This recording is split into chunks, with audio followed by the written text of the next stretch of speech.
Rex, mon ami pour la vie. Chapitre 1. Une rencontre inoubliable. Il était une fois un petit garçon nommé Léo. Il vivait dans une maison au bord d'une grande forêt, là où les arbres semblaient murmurer des secrets anciens, et où les rivières chantaient des mélodies douces aux oreilles attentives. Léo avait 6 ans quand il rencontra Rex pour la première fois. C'était un après-midi d'automne. Le soleil jouait à cache-cache derrière les nuages et les feuilles tombaient comme des confettis dorés. Le père de Léo rentra à la maison avec une grande boîte percée de petits trous. Léo s'approcha, les yeux brillants de curiosité. « Qu'est-ce que c'est, papa ?» demanda-t-il en frôlant la boîte du bout des doigts.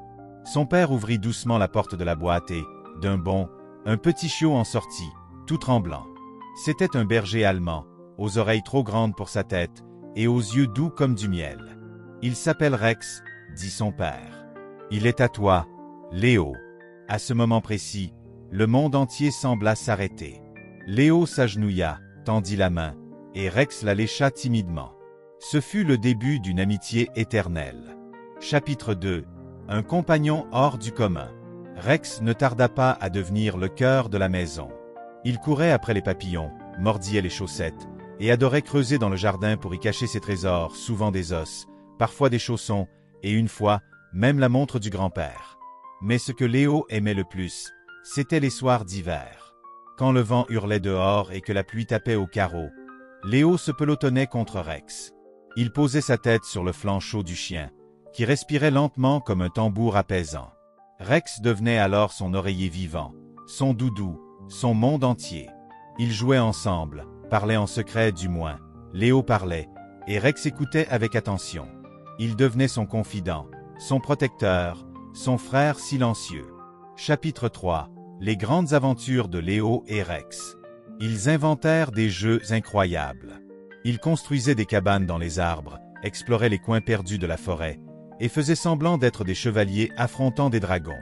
Rex portait un vieux drap sur le dos, comme une cape, et Léo brandissait un bâton en guise d'épée. Un jour, ils découvrirent une grotte secrète, tapie entre 2 gros rochers recouverts de mousse. Léo hésitait à entrer, mais Rex s'y aventura en premier, queue frétillante. Grâce à lui, Léo osa le suivre. La grotte devint leur repère, un lieu sacré où ils s'inventaient 1000 histoires. « Tu es mon plus grand ami », murmurait souvent Léo en caressant Rex. « Tu es mon frère de cœur. » Chapitre 4. Dans les moments difficiles. Mais la vie n'est pas toujours une aventure joyeuse. Quand Léo eut 8 ans, sa maman tomba malade. L'ambiance dans la maison changea, les rires devinrent plus rares, les soupirs plus longs. Léo pleurait parfois en cachette, dans sa chambre. Mais Rex le suivait, toujours. Il posait sa tête sur les genoux de l'enfant, le regardait de ses yeux calmes.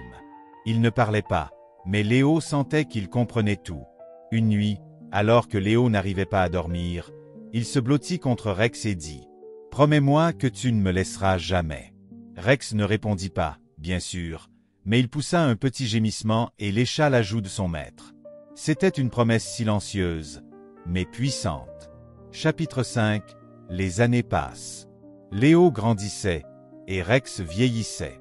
À 10 ans, Léo commençait à lire des romans, à écouter de la musique, à se poser des questions sur le monde. Mais chaque soir, Rex venait s'allonger à ses pieds. À 12 ans, Léo découvrit la guitare.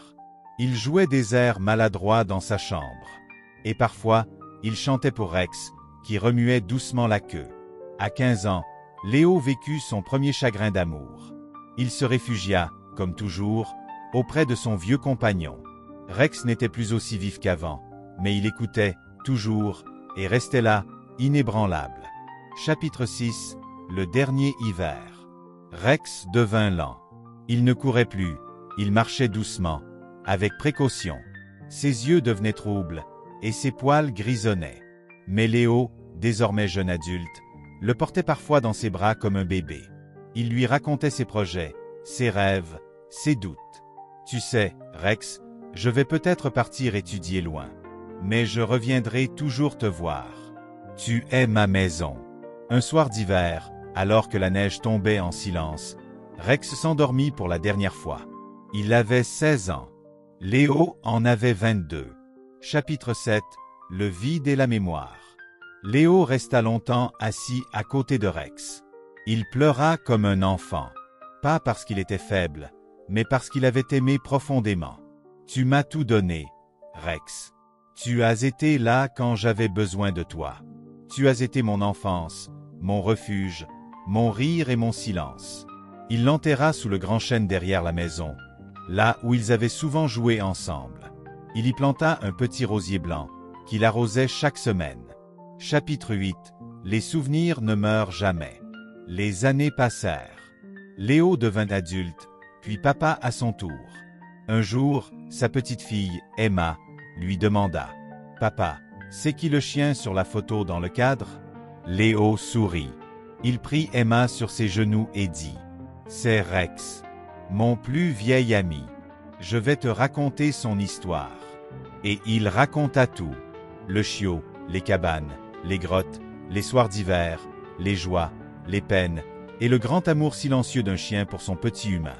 Emma écouta, fascinée, les yeux pleins d'étoiles. « Moi aussi, j'aimerais avoir un ami comme Rex, » dit-elle en embrassant son père. Épilogue. L'amour fidèle ne meurt jamais. Ce soir-là, Léo leva les yeux vers le ciel. Il vit une étoile plus brillante que les autres. Et dans son cœur, il entendit comme un aboiement lointain, suivi d'un souffle chaud, familier. « Merci, mon ami, » murmura-t-il. « Tu es toujours avec moi. » Et dans le jardin, sous le chêne, le rosier blanc brillait sous la lune comme un flambeau de souvenirs éternels. Fin.